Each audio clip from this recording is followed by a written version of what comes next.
So in other words, Gesenius is telling us we have two pieces of information here. We have a name for God from the Samaritans, which is Yahweh, which sounds awfully like, which he believes would originally have been Yahweh. And Yahweh sounds awfully like Yoeh of the Latins. And we have, so we have that. In other words, we have this statement by Theodoret connecting it to the Samaritan Yahweh, which he thinks is Yahweh. And we have this Latin god called Yoeh. He says these two things can't be a coincidence. It must be that both the Hebrews and the Latins come from worship some ancient deity who was called Yoeh or Yahweh. And they both then separated into different places. The Latins went to Italy. The Israelites went to Israel. And they both continue to call upon this name with a slightly different pronunciation. The Latins as Yoeh and the Hebrews as Yahweh. And he's suggesting that it came from the Egyptians? And it came from the Egyptians, he claims. Now, he wrote this originally in 1833, and that's significant because at that time, they didn't really know what hieroglyphics meant. In other words, they hadn't fully deciphered the hieroglyphics. Mm-hmm. And so you could kind of say anything you wanted about the ancient Egyptians, right? They did. And they did, right? Right. I mean, famously, there was, one particular group who said, yes, we have this document in hieroglyphics. Here's our translation of it. Turns out they just made that all up. Once scholars actually deciphered hieroglyphics. That's embarrassing for Salt Lake City. Yeah, you said that. In any event, so here you have him saying explicitly, he's tying together Yahweh of the Samaritans in Theodoret and the Yoeh of Jupiter of the Latins, and saying, yeah, they both got that from the Egyptians. Well, I saw this. I said, wait a minute. So your proof for Yahweh, the great scholar who advocates for Yahweh, is telling us it's the name of a pagan deity.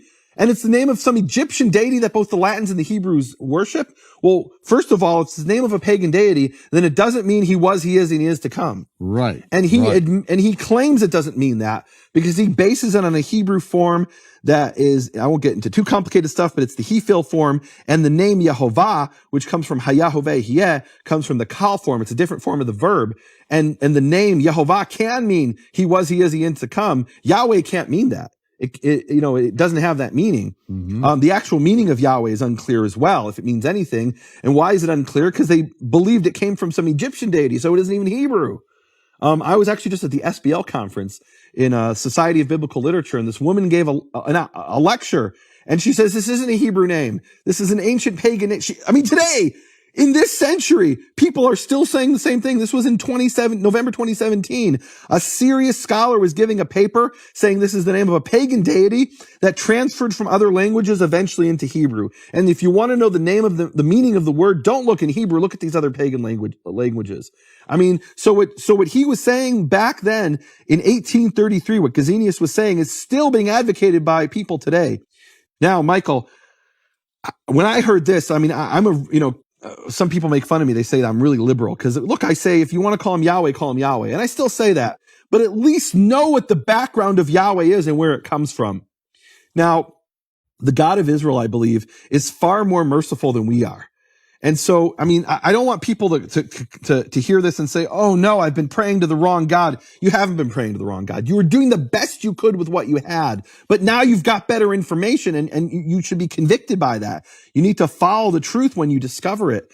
I want to read a passage from Psalm 44. I talk about this passage. This was a life-changing passage for me, Michael. It's a verse in Psalm 44. I talk about it in my book, Shattering the Conspiracy of Silence. I have a whole section on that in my book. So it's talking in Psalm 44 about the Israelites being taken into exile.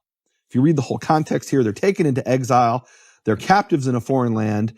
And then they say in verse 20 in the English, 21 in the Hebrew. Let me read the Hebrew. It says, Im shachachnu shem Elohenu. If we forgot the name of our God, vanifros kapenu le'el zar, and we stretched out our hands, our palms to a foreign God. What does that mean? The way the Israelites would pray, I do this and some people say, are you a Pentecostal? No, I'm praying like an Israelite. This is how the Israelites would pray. They would stretch up their hands to God, raising their hands. He says, if we forgot the name of our God and we stretched out our palms to a foreign deity, Halo Elohim yachakor zot, will God not investigate this? Ki hu yodea talumot lev, for he knows the mysteries of the heart. That is, I'm in a foreign land and I grew up being told you're not allowed to say the name of your God. We have this concept in Judaism, tinok shenishba. And it refers to a time in history which actually has come back, unfortunately. It literally means the baby who is taken captive by pirates. It refers to a time in history when Jews would travel the Mediterranean and there were these Muslim pirates, the Barbary pirates. Right. Thomas Jefferson dealt with them. Oh, yeah. But Jews the were Marines dealing... had to go to the shore of Tripoli. Right. That's the shores of Tripoli. Right. So this was a problem for Jews for over 1,000 years living in the Mediterranean, that Jewish babies would be captured and then they would meet their father years later and the child would have been raised as a Muslim. And so rabbis discussed, they said the tinok shenishba, the baby that was captured by the pirates, Jews are supposed to follow the Torah, we're taught, but this Jew doesn't know any better. He was captured by pirates. And as I'm sharing this, I'm realizing Gesenius in some way was a linguistic pirate. He captured the hearts of billions of people for the last 200 years to tell them, hey guys, it's Yahweh. And if you read my books, you'll find out I also think Yahweh is a pagan deity. It's right there in his book. He's telling you Yahweh is the name of some Egyptian deity that's also worshipped by the Latins. And that's why it's Yahweh, because it fits Yahweh, the Jupiter form. So, we're in a world where we've been lied to and deceived for 200 years. And now we're like that baby who was taken captive by the pirates and meets his father and realizes, in my heart, I feel that I'm a Jew. In my heart, I feel the God of Israel and the truth. And when I hear it, I can repent. Now, I'm not going to be judged for what I did when I didn't know any better. That's the idea of tinok shenishba. But now that I know, and my heart is stirred, I can return to the God of Israel. And this is what it's talking about in Psalm 44. It literally talks about these people who grew up in Babylon and were told, don't speak the name of your God. And instead they're calling out the names of Baal and Marduk and who knows what deities, right? Because they don't know any better. But in their hearts, they're turning their hearts towards the one true God, towards the God of Israel in innocence. And so I don't think God is striking people down because they're calling upon God with the wrong name, but it's still important to try to get it right if we can, right? We've been captivated by this falsehood for 200 years since 1833 when Gesenius wrote that. And now we have better information. Surely we should act on that better information